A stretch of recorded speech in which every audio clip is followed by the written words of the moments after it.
Salam, hər vaxtınız xeyir olsun. Kanalımızın dəyərli izləyiciləri, mən Seymur Rəfiyev hər birinizi salamlayıram. Bu günlərdə sizlər üçün MİQ müsahibə mərhələsinə hazırlaşacaq müəllimlər üçün bizim növbəti video izahımız olacaq. Əsasən bu suallarımız dünya görüşlə bağlı olacaq. Zəhmət olmasa kanalımıza abunə olun ki, hər video izahlardan xəbərdar olasınız.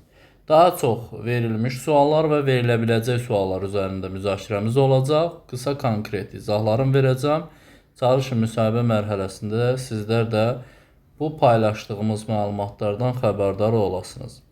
Eyni zamanda MİQ müsahibə mərhələsinə hazırlaşacaq bütün ixtisas müəllimləri üçün bizim yeni qruplarımız vakansiya seçimi bitdikdən sonra, uğur qazandıqdan sonra dərslərimiz hər gün təşkil olunacaq.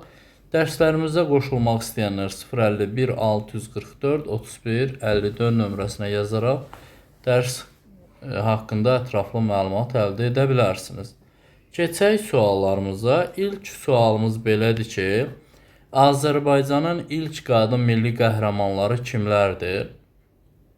Deməli, Azərbaycanın ilk qadın milli qəhrəmanları Salatın Əsgərov olub, Gültəkin Əsgərova. Hər iki şəxs Qarabağ müharibəsində göstərdikləri igidliyə görə Azərbaycan milli qəhrəman adına layiq görülmüş ilk qadınlardır.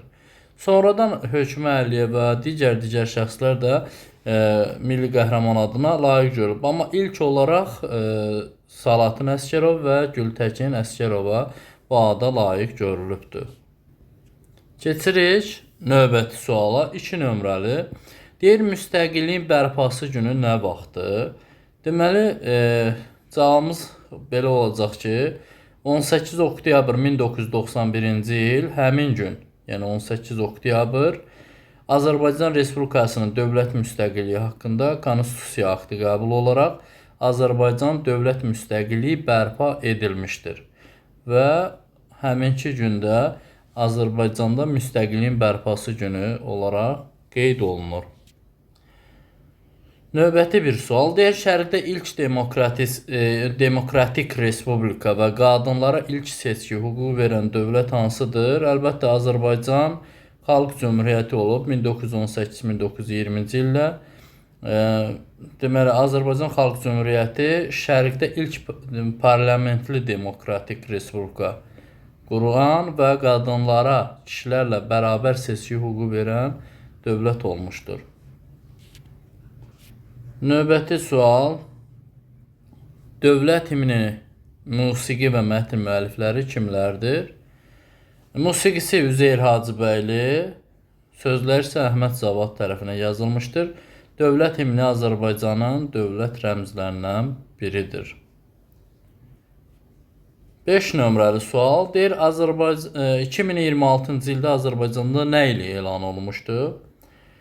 Şəhərsalma və memarlıq ili. Bu il şəhərsalma və müasir memarlıq və yaşayış məntəqələrinin inkişafına diqqətin artırılması məqsədi ilə şəhərsalma və memarlıq ili elan olunmuşdur. Eyni zamanda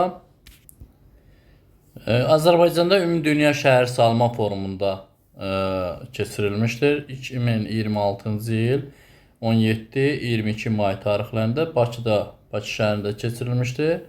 Forum BMT-nin məskunlaşma proqramı tərəfindən təşkil olundu və Bakıda ilk dəfə bu mötəbər tədbirə ev sahibliyi etdi. Burada da şəhərsalma forumunun şəhərlərin davamlı inkişafı, müasir planlaşdırma, ekoloji tarazının qorunması və insanların həyat keyfiyyətinin yüksəldilməsi ilə bağlı məsələlər müzakirə olunduğu beynəlxalq platformadır. Keçək növbəti suala. Böyük qayıdış proqramı nədir? İlk köç nə vaxt olub? Böyük qayıdış proqramı ondan ibarətdir ki, işğaldan azad olunan ərazilərə, əsasən də Qarabağ və Şərqi Zəngəzur iqtisadi rayonları vaxtilə məcburi köçkün düşmüş vətəndaşların təhlükəsiz, könüllü və mərhələli şəkildə doğma yurdlarına qaytarılmasını nəzərdə tutan dövlət proqramıdır. Proqram çərçivəsində yaşayış evləri, məktəblər, xəstəxanalar, yollar, elektrik və su, internet və digər infrastrukturların yenidən qurulub, insanlar normal şəraiti üçün doğma yurdlarına qaytara bilməsi üçün nəzərdə tutulan bir proqramdır. İlk köçdə işğaldan azad olunmuş ərazilər ilk köç 19 iyul 2022-ci ildə baş tutub. Həmin gün Zəngilan rayonu Ağalı kəndində ilk sakinlər köçürülübdür. Keçək növbəti suala. Əslində bu sual elə biraz əvvəl cavabını səsləndirmişdi. İlk Ağalı kənd harda salınıb? Bu da Zəngilan rayonu Ağalı kəndində salınıb və Ağalı kənd layihəsi əsasında yenidən qurulan və böyük qayıdış proqramının ilk yaşayış məntəqəsi olub. Qeyd etdiyimiz kimi ilk köç 19 iyul 2022-ci ildə baş tutubdur.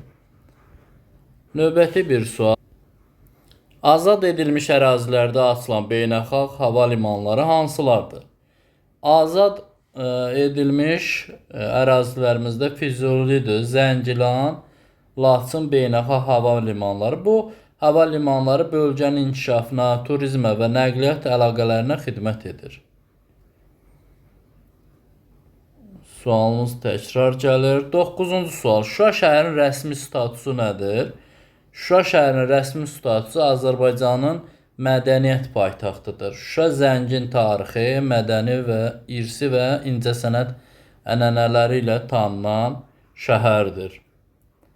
Növbəti bir sual. Xankəndi şəhərində açılan ali təhsil müəssisəsi hansıdır?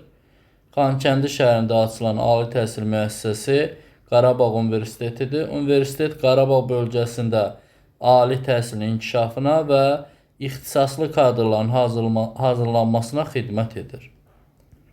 Yəni, suallarınızı qısa və konkret cavablandırsınız, daha yaxşı olar. Yəni, uzun-uzadı danışmağınıza ehtiyac yoxdur. Milli Mətbuat Günü nə vaxtdır və əsası kim tərəfindən qoyulub? Milli Mətbuatın əsası 1875-ci ildə 22 iyulda Həsən bəy Zərdabi tərəfindən nəşr olunan Əkinçi qəzetinin xatirəsinə həsr edilmişdir və elə həminki gündə Milli Mətbuatın əsası qoyulubdur.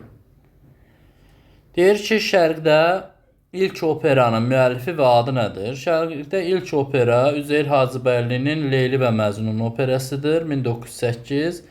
Bu əsər Şərqdə ilk opera hesab olunur və Azərbaycan musiqi tarixində mühüm yer tutur. Milli Musiqi Günü nə vaxtdır?